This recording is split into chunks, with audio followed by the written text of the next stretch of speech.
Hello, my name is Erin Killeen, and today we're going to be talking about segmentation, targeting, and positioning, and how you can use these tools to market your entrepreneurial venture.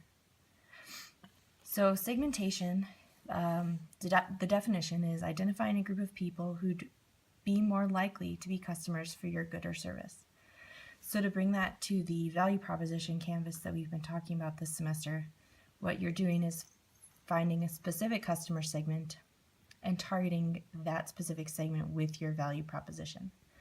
So what this does is allow for increased efficiency in your business, which is especially helpful when you're starting out.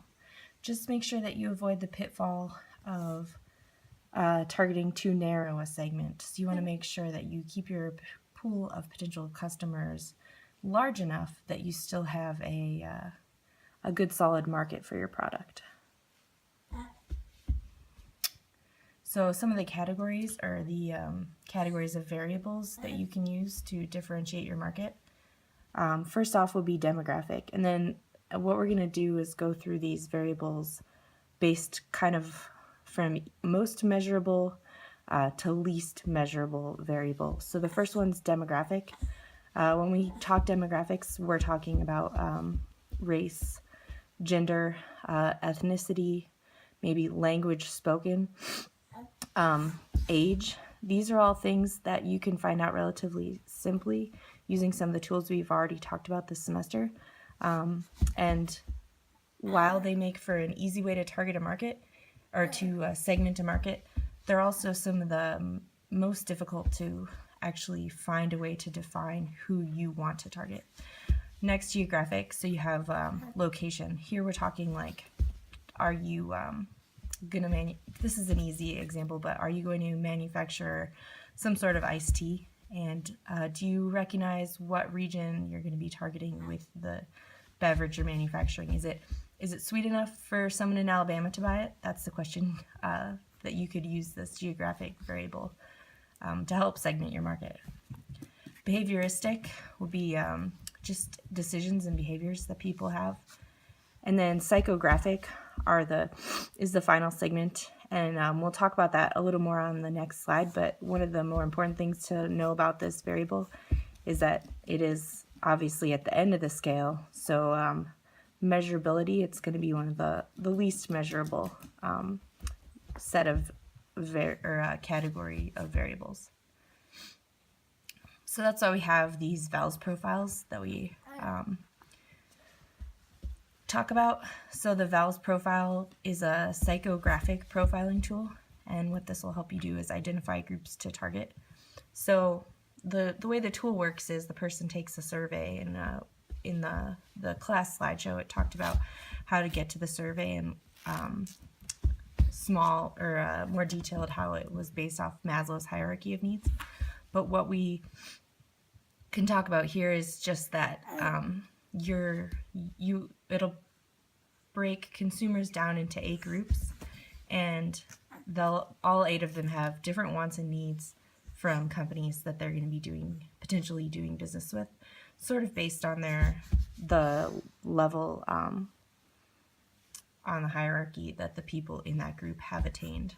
So good for getting an idea. You can say, I'm going to make a product that is going to target someone who is in a particular group on the VALS profile.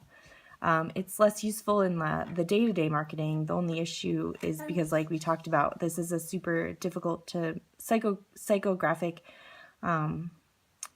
variables are really difficult to measure, and you're probably not going to find yourself in a situation where you're handing out a stack of surveys to a bunch of potential customers. So what it's more useful for is sort of a way to think about your business and to think about where it fits in, and then you can kind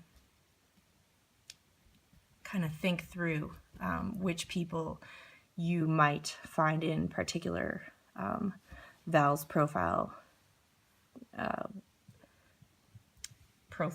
I guess is the word I'm looking for.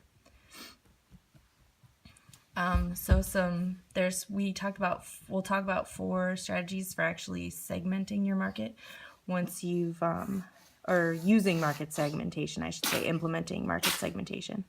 So the first one or that we talked about in class is going to be the mass marketing or the undifferentiated strategy. And this one is sort of, you could say like the billboard strategy or the pulling a classified ad in the newspaper strategy. You're not really targeting a specific group. You're targeting people in mass and hoping that you get a couple bites, a couple people in your target that will be interested in the value that you're proposing to the market.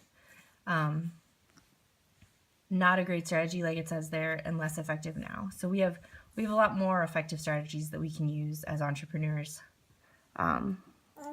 with technology and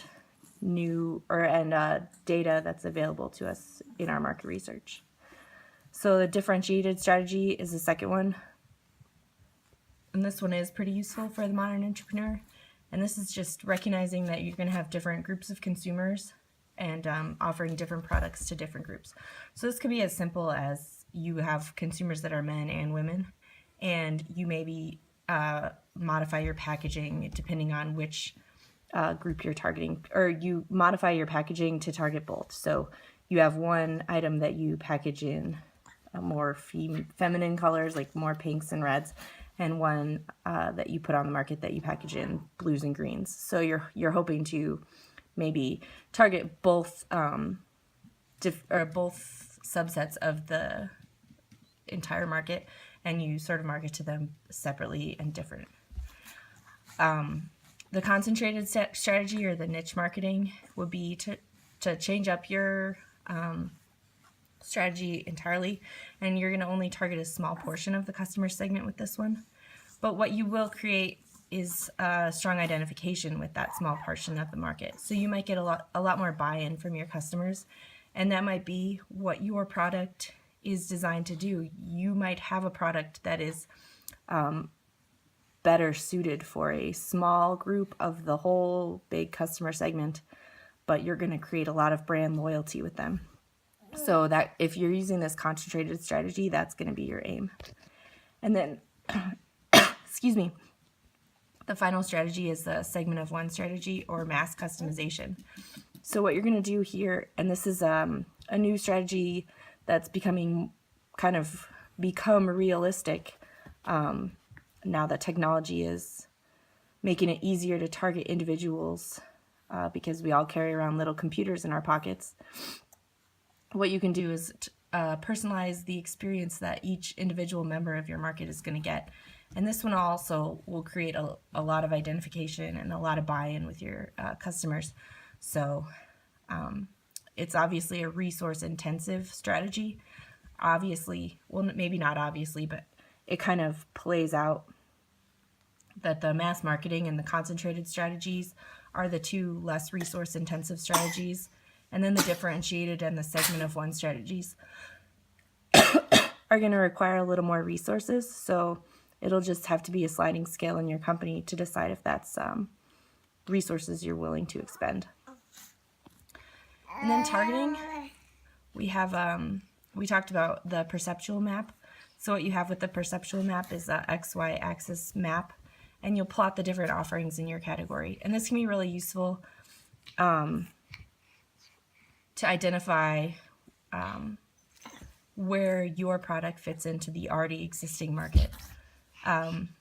What you have to do to build this map is determine factors that define different options in the category. So you're doing a two-dimensional analysis with the X and Y axis. So you'll want to find two sliding scale variables in your market that can be defined. And a good idea would be to consider finding variables that can be quantified.